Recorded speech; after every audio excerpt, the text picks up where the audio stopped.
आज सकाळ सकाळी लवकर मी रानात आलो होतो, कारण काल वारा उदानाच्याने बऱ्याचशा झाडांच्या फांद्या जमिनीवर पडलेल्या होत्या. त्या सगळ्या फांद्या कुऱ्हाडीने बारीक करत मी सगळ्या धुऱ्यावर रचून घेतल्या. ते करता करता मला 1.5 ते 2 तास लागून गेले. त्याच्यानंतर मला एक गोष्ट आठवली की आपण जे BSc ॲग्री मध्ये शिक्षण घेतले आणि या शेतीचा काडी मात्र संबंध नाही.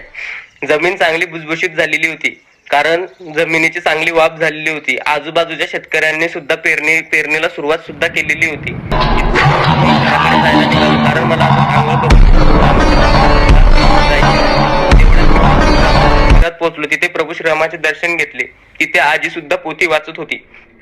मी प्रभू श्रीरामाला म्हटलो, विराट 17 करोडात गेला, धोनी पंढरा करोडात गेला, जगाचा पोशिंदा मात्र झाडावर लटकून गेला. हे प्रभू श्रीरामा, आता तरी त्या शेतकऱ्याचे चांगले दिवस आण, त्यांना सुख समृद्धी लागू दे, अशी प्रभू श्रीरामाचरणी प्रार्थना केली.